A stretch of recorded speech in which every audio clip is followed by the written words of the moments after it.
Okay, before we begin, guys, I just gotta say one thing. Mrs. Peregrine's House of Peculiar Children, it was okay, it was decent, not that spectacular. Now let's roll of the show. Intro credits now! Okay, welcome nomads, party people, and strangers everywhere across the internet. And today, I am being joined by my sister from England, of Jasmine, the princess of all stars and cats.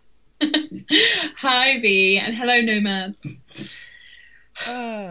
And for today's video, we are doing a little bit of different things for avatars, where today we are Marvel characters. Yeah, we are Marvel characters. I don't know what Marvel character I am, but it's probably going to look awesome. I'm probably a Scarlet Witch, because I could see you being that. Yeah, thank you. But why are we Marvel characters, you may be asking? Well, it's for the obvious, of course. Have you not been reading the title, viewer? You just click random videos? You don't even look around? It is Doctor Strange! Okay, now then. I know for the last few videos I haven't told you guys anything about the plot, and I'm not apologizing for that. But today is a little bit different, because Doctor Strange was one of my favorite heroes of all time, but... Hey! But for anyone about to say, are you going to be talking the entire video instead of having your sister take the rant? Let me just stop you right there. I'm going to let my sister talk about, I would say, the first 2 acts of the film, and I'll just settle on the 3rd act so that she can get the spotlight. Oh, thank you so kindly. Now, okay, I have to say, when Benedict Cumberbatch was announced to play Doctor Strange, I was like, oh yeah, I remember that actor. He was on my television screen once, because he hasn't been in anything I've seen. So I was like, maybe I'll like him. I think, as a British person of the UK, he did an okay American accent. It broke several times in the film, but it was okay. I don't know, as an American, if you would agree to that. Well, you already know my opinion on anything American. I couldn't care less. Yeah, exactly. But just, I think the acting was good. That was like one of the main points I had, that the acting was good. I came out of the film going, that was some decent acting. I do have a question for you though. What did you feel about his friend, who turns not so friendly at the end? Oh, Mordo. That's his name, Mordo. Well, for anyone that's looking for spoilers, let me just say this. In the comics, Mordo always turns evil. Spoiler alert! But, yeah, Mordo always turns evil in the comics. No matter what interpretation that you do, Mordo is always going to be Doctor Strange's biggest antagonist, aside from the antagonist at the end of this movie. Oh! Now, I don't read the comics. Maybe for good reason. Maybe not for good reason. Maybe I should get on that. Well, but when he was first introduced, he was kind of like an Asian stereotype until they turned him white in his 3rd appearance. Ooh, it goes downhill so quickly. I know. I'm glad they picked the actor they did. I don't know his name, but he's a good actor. I've seen him in a few things. But it was kind of like the biggest switch ever. So if you didn't read the comics, you kind of came away from the film going, that was a really depressing ending. Like, I didn't want to watch that after credit scene. I wish I'd rather watched it on the internet afterwards. It was a bad way to end a film. Indeed. Now, do you know the actress's name? The one who is basically the professor? She's Professor X, basically. Tilda Swinton. Yes! She was good. I liked her. I was waiting for her to be really scary, like, we need to talk about Kevin kind of scary. And then she pulled it out of the bag. I was impressed. Indeed. But we still gotta talk about the plot though, sis, remember? I know. I'm just talking about actors at the moment. I'm sorry. Okay, plot. This is basically a little sum up. We start with a very Peter Quill, Iron Man, arrogant man who's a doctor. You hear him playing his Peter Quill tunes and you're like, oh god, not another one of these characters. And he's kind of nice, but kind of also, you can tell that they picked him because for Sherlock, he's a bit of an unemotional person as well. And then a horrible accident happens, as always. And did you see in the credits, they put, please drive safely. For some reason, they put that in because of the accident. Psst, psst, spoiler alert, spoiler alert. Anyway, he has an accident, and as any typical human being, after having such a horrible accident, he has an epiphany that he needs to either get better, but not be a better person, just get better, physically. Doesn't even care that he's hurt those people's feelings. Rachel McAdams is in the film being Rachel McAdams. She's lovely. Always. She gets hurt. Always.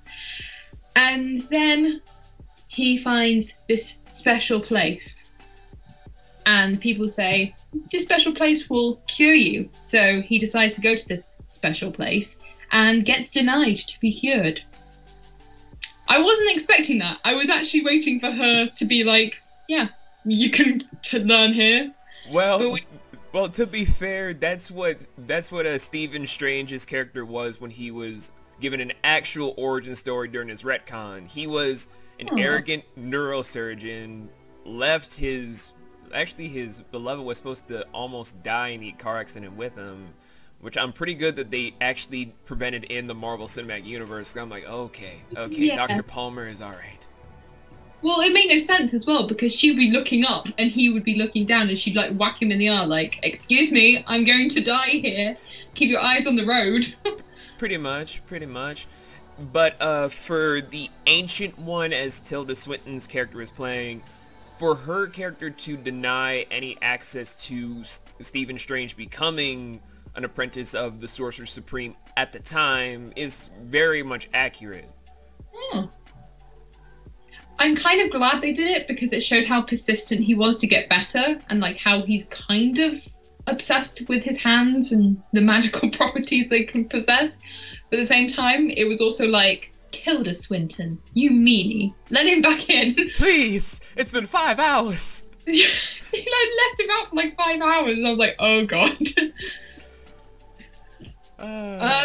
What happens? Oh, he, like any wizard, gets given a magical book on top of a magical book on top of a magical book, and they're like, if you learn this, you'll do fine. He learns all of it, and he's still as crap as ever, like any wizard.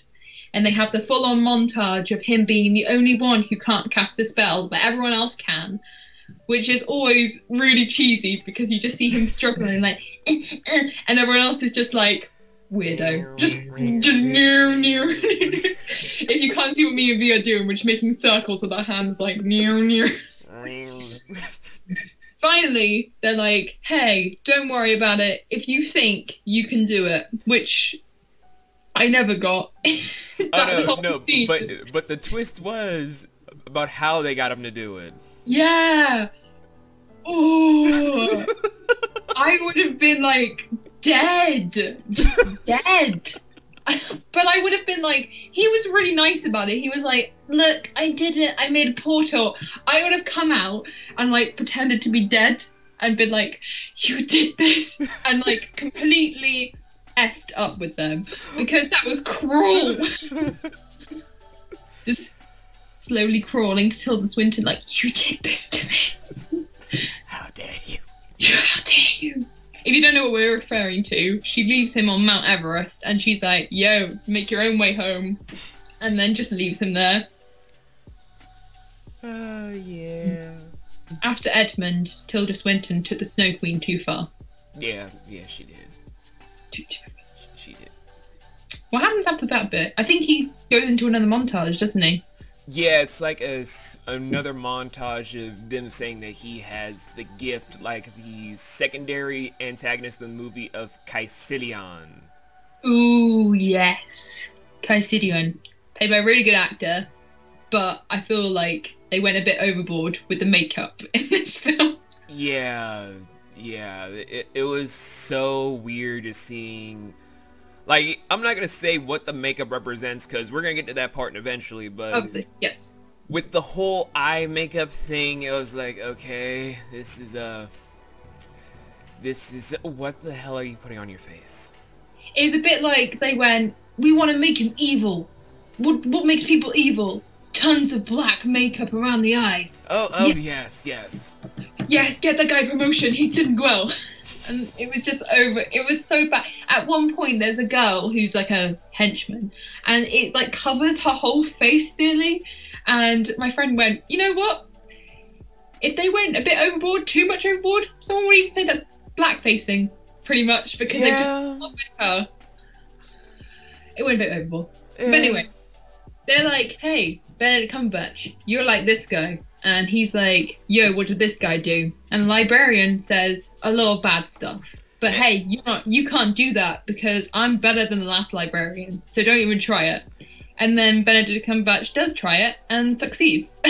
Like 2 minutes after, we're just like, if I hear that you took my books, I will behead you. 2 minutes later, while he's listening to Beyonce, stole like 3 different books.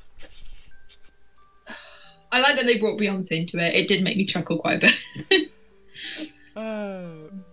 Yeah. What? So, Benedict Cumberbatch starts reading. He starts learning some things. And he's like, hey, let's put it to the test. So he goes into the library. And the librarian, shocker, isn't there. Like, what does he do all day? And he decides... I think the librarian just listens to random pop music and reads... Probably. I think that's just his character. He reads books, he listens to pop music, and he apparently doesn't laugh at any good joke. Ugh. The good jokes though, like, because he wasn't laughing, the character. The audience wasn't laughing in my cinema. So when he actually does laugh, it was like really creepy because everyone started laughing at the like same tone, and I was just sat there going, but it wasn't funny. No. It's just sinister. Like, that's the whole running gag of the whole movie between Benedict Cumberbatch being Doctor Strange and the librarian Wong. He tries to get him to laugh, but it doesn't work until the end of the movie. It was just making a one-liner. And it's the first one-liner. And you're like, this is not funny. This is creepy. Don't laugh at this, sir. Don't do this. So, Benedict Cumberbatch decides to put his powers to the test and does a naughty. Gets bad objects and decides to mess around with stuff. Yeah. And people catch him. I think it's Wong who catches him with Yeah, Wong and Mordo catch him with the Eye of Agamotto. Which is quite interesting because I just glimpsed over the eye. I was like, oh, it's just another magical prop. And in the ending, you find a great significance. But I'll leave that to V to explain. Yes. They say, hey, don't do that. And he's like, yo, what do you mean? This is nothing bad. It's just an object. And like, no, bad Benedict Cumberbatch, go into New York. After exposition dump about what they actually do. Yeah, exactly. That dump was like a whole big of knowledge, but I'm glad they kind of shortened it. So like, hey, we know you've watched Marvel films. We know you know what's going on. We're just going to sum this up for you. It's like, you know, the Avengers, they handle this thing over here. But we handle the other side of things. It's like, it was so much easier to explain instead of going, okay, in 2008 there was a like the first film onwards. I'm glad they just went, boom, you know the Avengers, they're there, we're here, it's done. So Benedict Cumberbatch ends up going to New York, which I liked very much because I love magical doors. I wish I had a magical door. Oh, that's my favorite part of seeing the Bleecker Street house. It was so pretty. I love that house. And it looks exactly like it does in the comics. Oh, wow, that's cool. I'm glad detail for detail. So he walks through and he's like, hello, hello, the typical murderer, please find me call.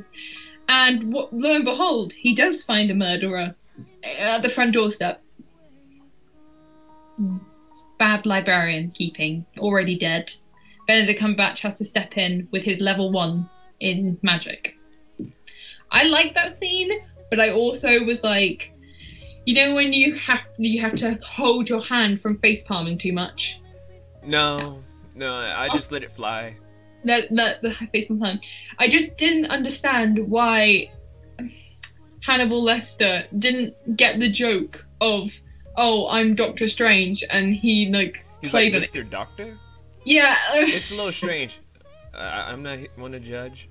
I was like, How do you not get that? You were human too, right? Just like the bad guy took his soul from him. Like, you understand no pulp references. I take everything from you. Anyway, there's a bit of battle, which everybody loves. And then my favourite character gets introduced. The Cloak of Levitation. Oh, it's so cute! It's like magical carpet from Aladdin. Kind of accurate.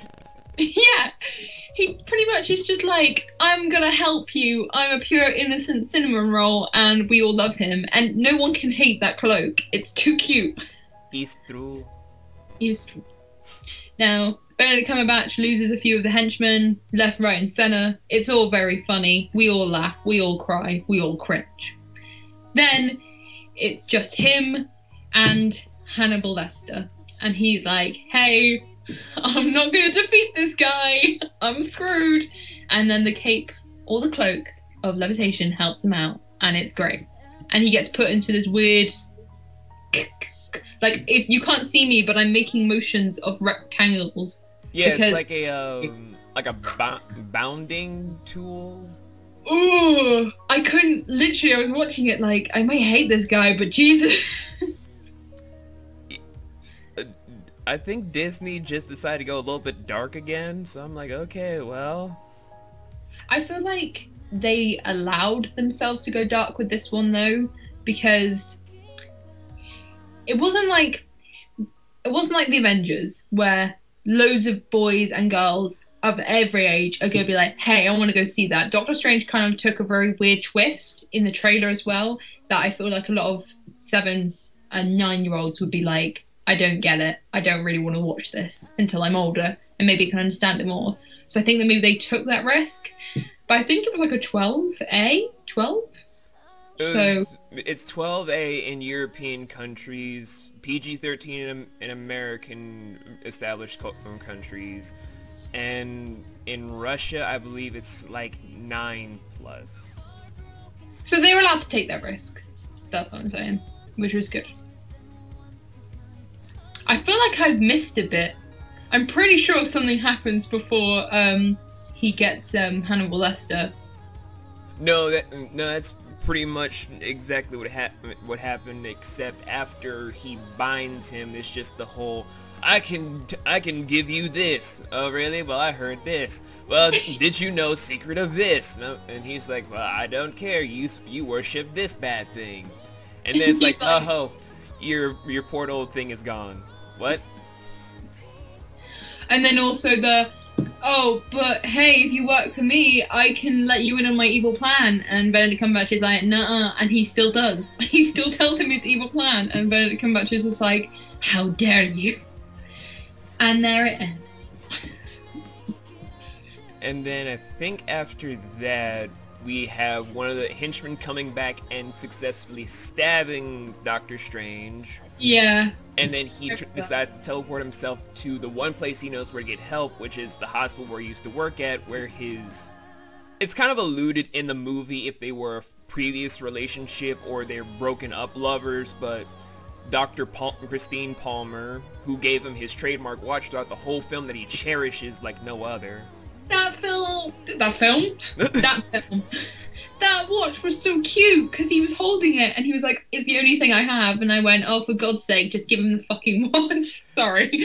But when I found out what was on the other side of it, I was like, God damn it, Strange.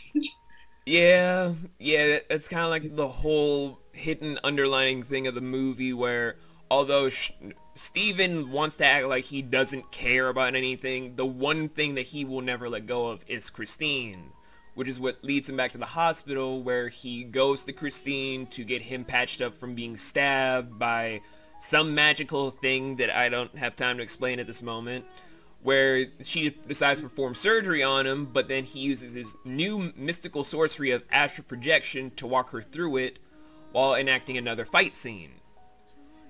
And that was a really good scene. Oh, all the visual stuff is fantastic, but we'll get into the visuals after we're done with the summary. Because we got so much to talk about, girl. I know. Carry on. So after admittedly murdering one of the henchmen, I mean, he didn't know he was gonna murder him, so it's like, well, baby Steven finally got a kill, and it's sad. He decides to leave Christine after telling her everything about his new life as a sorcerer, and she decides to not believe him until she sees the magical portal, and then... How could she not believe him? I'm sorry, cutting you thing. She saw his ghost form come out of a little, like, ghost wall and tell her, like, oh, yeah, you know what, I don't believe you're a sorcerer until I see a portal. I mean, I see ghosts all the time, but... Jazz, it's the same as people saying, the Avengers are criminals! But they saved the world from aliens and from terrorists and from an alien terrorist. I don't want to live in the Marvel world. I have a 50% chance of coming out stupid. Yeah, because every day it's like, you murderer! But we saved 500 million lives. But you murdered 5! How did we take over the world? Well, no, but... that sounds like a you problem. It sounds like a you problem. Anyway, carry on. So, after finding out that he's murdered the henchman, he's then greeted by Mordo and the Ancient One, who, I don't know how they found him, I guess movie logic, decide to try and go over about what they're going to do about Caecilion until Doctor Strange goes over what he found in the book MacGuffin, where he found out about another MacGuffin about how the Ancient One is still alive, where she feeds off power from a place called the Dark Dimension, which is run by the main villain in Doctor Strange's whole run of Dormammu. I'm not gonna go into who Dormammu is right now, because that's an entire video of things you need to know about this comic movie, but don't have time to go looking for. That's a good title. Oh yeah, I know, I've been working on it for about 3 minutes now. So after that, we then have an internal conflict externally between Steven and Mordo. Mordo is trying to say he wants things done by the book because that's how his character has always been. He wants to be the sorcerer that does stuff by the book and by the natural law. While Steven is the more flexible one because, as a former neurosurgeon, he thinks logically. So everything he wants to do, he tries to find a creative but logical solution to these problems. But afterwards, they get attacked again by Caecilion and 2 more henchmen, which leads into one of the best visuals of the film. Yes, I agree with that. It's like if Inception and Avatar were to have a baby of visuals, and then that baby went on to high school to then deliver this to the world. I think at the beginning, when she's doing the whole, yes, there is chakras, that kind of visuals freaked me out. I mean, if you watch, don't do drugs, kids, but if you watched that film high, you would have been dead. Your eyes would have exploded. But those kind of visuals around the battle scenes were really interesting and fun to watch. But when they were doing the high trips, I just couldn't watch it. I was a bit like, what is going on? Yeah. But following the whole fight scene is when Mordo sees that what Steven was saying about the Ancient One is right, where he sees the symbol on the forehead that all the antagonists have on the Ancient One, symbolizing that she has been indeed immortal. Dun dun dun! Which then leads into her being critically injured and then tossed out of the dimension that they were in to then crash through the streets of New York, like limp first down to just crash onto the streets. Literally, that was so painful. I literally just looked at the whole movie like, well, I feel a lot worse about my spine right now. Oh, no. Where then we have to do the rushing of the mentor scene to the hospital to lead to the, it's my time to go. No, it's not. You have so much to live for, but I still need you. You are ready. I am not ready. No one ever is. We all know this is coming from every single mentor-student film. To be honest, I thought Wong was gonna die, not her. I guess. But glad it was her, kind of, than Wong. That's the bad thing. Yeah. Then after that, we have a touching scene between Doctor Strange and Dr. Palmer, where it kind of seems like they might end up together again in a future film together. Might not. It kind of all depends on what they are, because Steven is technically the new Sorcerer Supreme in training, and Dr. Palmer is still a renowned neurosurgeon in New York City. It's gonna be kind of hard to juggle how that relationship would go, cause... But then, if he's in New York, like, spoiler alert, but if he's in New York, hopefully they have somewhat relationship. I hope they stay friends if they're not gonna get together. We all hope so. We all hope so. And then after having to mourn the passing of his master, Steven decides to get prepared to then go to the Hong Kong Sanctuary, because, like the film has established, there are 3 sanctuaries for the entirety of the Sorcerer Guild or whatever. One in London, one in Hong Kong, and one in New York City. However, because the film did some stuff, we no longer have a London one, because Caecilian did the thing with the plot with the thing. God damn it, London, you had one job. One job, but they still got the Harry Potter wizards and Mrs. Peregrine's peculiar children, so you guys are good on magic. It's fine, we've got the money to make a new one, it's great. yeah, it's fantastic. But before Steven and Mordo could get to Hong Kong, we have a scene of Wong trying to prepare the Hong Kong sanctum against Caecilian and 2 of his henchmen, who suspiciously look like the other batch of henchmen before, so is this kind of like repeat or cloning? I feel like he went, oh, right, I have no henchmen. Oh wait, yes I do. One of them's stuck in the desert, I better go get her back. And then, oh, I've got the other guy, ugh, effort. And that's how he wasted his time. As they were in the hospital and trying to make the mentor better, he was trying to find his henchmen, like, opening doors. I think like it's... I don't know, Jazz, it's kind of like, to me, it's like they went, alright, we got $1 million to make this movie and we'll make it fantastic.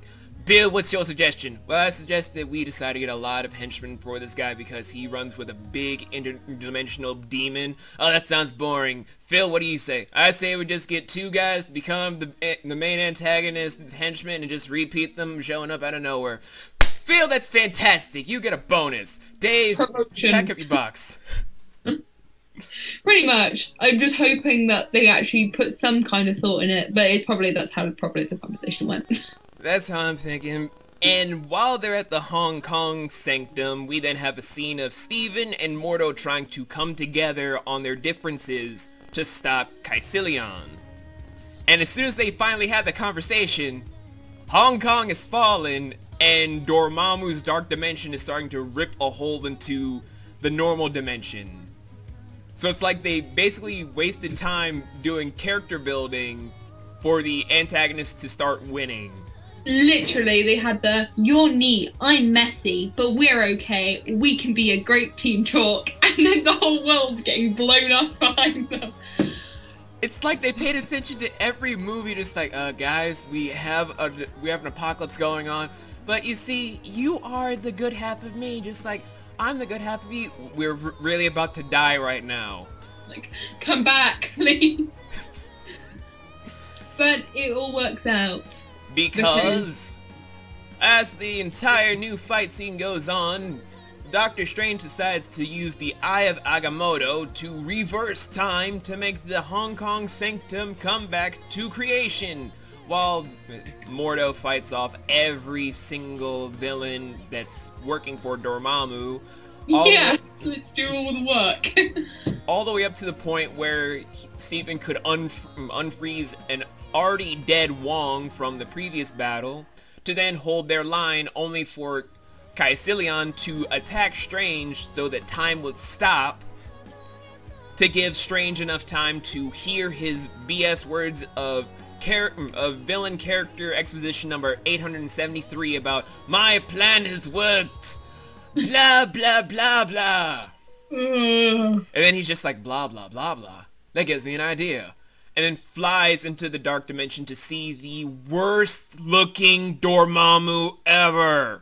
Ooh, no. Now, since my sister Jasmine has never read the comics or like seen any of the other interpretations of Dormammu, allow me to paint this picture for you guys. Dormammu is a fire being. He's not a layer of mirrors for a face. He's They literally make it purple. He's literally a fire being that sometimes wears a suit of armor to fight Doctor Strange head on, if not to become a giant horn and fang bearing demon. What? So they just like picked up the comic and went, he's fire, and they went, nah, purple's the new black, we're making it purple. And they're like, but fire, no, purple. Purple and mirror. Purple and mirrors. Because kids love mirrors, right? No, bitches love mirrors. That's my aesthetic. Purple and mirrors. Get with the program. But aside from my own disdain about the design of Dormammu, they got the character right at least about him trying to constantly kill Doctor Strange. Although less so before he becomes Sorcerer Supreme, but that's another story for another time. Where Stephen's whole plan is to keep him in a time loop where he keeps killing him again and again and again. That was funny. That was fun. All the while just saying the same phrase over and over again. Dormammu! I've come to bargain. Dormammu! Dormammu! Dormammu! Dormammu! Stop! What do you bargain? I have one question. Did Strange still feel the pain of him getting killed, or KO'd in this case? If it's a time loop, he won't really feel the pain unless he makes it stick with the final time loop. I was just like, Jesus Christ, man, how are you managing this? I would have been like, kneeled over in pain, like, give me a sec, I'm gonna come back, don't worry. Yeah, but that's the beauty of a time loop. If a character in a fictional sense is using a time loop, his period of restart goes at the same time he restarted time. So any pain, injuries, whatever, they don't appear on the person. It's just a constant loop of a guy saying the same quip over and over again. The more you know. The more you know. But anyway, Dormammu is sick of the time loop because who else would get bored of killing the same person over and over again? Decides to take Doctor Strange up on his offer. He takes his cohorts back because they didn't read the fine print on magic, hashtag read your fine print, where they go back into the dimension of darkness, and then because for some other reason they're like, oh crap, we forgot about the sanctum, Strange finally reverses time enough to make the sanctum go back to where it was, and that is when Mordo decides to whine it up about, we broke the and then after all that whining and moaning, Mordo decides to leave. And then the film ends with Doctor Strange returning the Eye of Agamotto back to the Sanctum, where Wong tells him, you know the Eye of Agamotto is an Infinity Stone, right? Do. And then that's basically the rest of the film just closing on you have much to learn, even though you have promise. You have much to learn, but don't worry. We have all the DVDs here for you. Like, Iron Man, Iron Man 2, Iron Man 3. And just Benedict Cumberbatch carrying them all like, but I don't want to watch all of these. Like, no, you need to know. And then we have the pre and post credit scenes where you can find on the internet. We don't have time for all those things because this has gone on long enough. I recommend watching the pre ones for viewers, but the post, I guess you call them post ones, a bit depressing. Yeah. What's your own leisure, I guess? But since Jazz has gone over actors, I guess we can just go over visuals and do a closing, just overall review of the whole film. Go for it. Frankly, visuals for me were astounding. I cannot say enough about how much great detail they went into making the Strange universe merge together so well with the Marvel universe as a whole. Like the whole shifting of dimensional matter, all the different visual effects of magic and combat. It was so astounding to me. I almost had like my eyes crying from the beauty of it all. I really liked visuals. I thought they were super pretty, and I think when people complain that money's spent only on CGI, I feel like Doctor Strange is an excuse. Well, an excuse. I say that in quotation marks of why you need CGI sometimes to make that whole world come alive, because it is stunning what they've done. I agree. However, the only thing I can't stand all throughout the rest of the film is just how they did Dormammu. Yeah. Now, this is just from me being a fanboy from reading all of the stuff about how he went on from his love of Dr. Christine Palmer to this one sorceress lady that becomes the Mrs. Sorceress Supreme of his life, and blah, blah, blah. Him fighting all these people, forming the Defenders with Iron Fist, Luke Cage, Daredevil, and Jessica Jones. Look it up. He was the founder of the Defenders.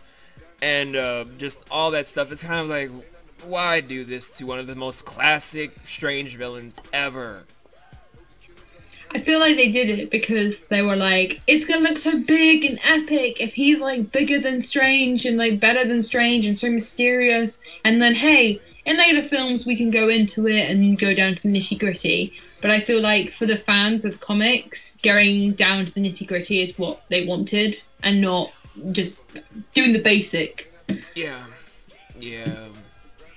I can't really say anything about music because everything just sounded like standard Marvel at this point. It sounded big, it sounded epic, it sounded very mood setting, so it's standard Marvel.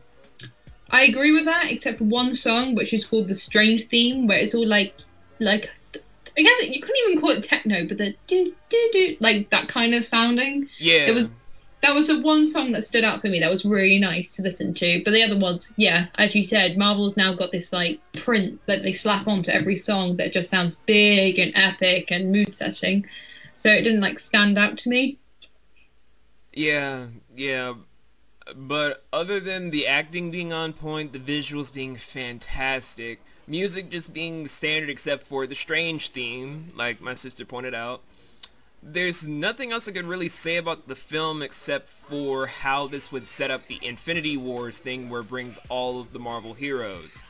Where if it's two dimensions, what would happen when Thanos finally returns to get his Infinity Stones in the Infinity Gauntlet, where he will... This is going to be a spoiler for everyone, where he kills everyone in the Marvel Universe. That's not even like the biggest spoiler ever. That is literally how the comics pan out. He gets the Infinity Stones in his Infinity Gauntlet, kills the entire universe, only to have all the heroes come back and just like, no, Thanos, bad! Put your gauntlet down. Like, Thanos. Okay. I'm looking forward to Infinity Wars, and I feel like if they exclude any hero, it'll be a bit of a disappointed sort of thing. So I'm looking forward to see how they put every single person into it. Oh yeah, because they're also bringing in all the Defenders from the Netflix series of Daredevil, Jessica Jones, Luke Cage, Iron Fist, and the Punisher, I believe. Ooh, yes, and Guardians of the Galaxy. Oh yeah, that's gonna be a cluster of so many clashing personalities. Yeah. So many Chris's on one set. Oh yeah, they're gonna be confused like, Chris! Yeah? No, Chris playing Thor. Oh, it's never me. It's never Chris. But I guess the only thing left to do is to do the overall review of giving it a letter grade from 0 to 13 and then the A to S rank. So, sis, what is your entire interpretation of the whole film? The film, in total, is something I would definitely watch. If you are a Marvel fan and you love action and you love the cray-cray, as some people say, you should watch this film. I don't think you should ever exclude a film just because it doesn't line up with the Avengers or this certain person you like. Definitely go watch it. I would give it... Wait, which one's the best one? 13's the best or 1's the best? 13 means it's perfect. 0 means I would rather die in a fire. Oh. Lovely. I would give it a 10. Ooh. 9, 9.5. Ooh, I'm being generous. There we go. 9.5. There you go. Final answer. Carry on. Okay, well... We make them scream murder. Gunshot, put them down.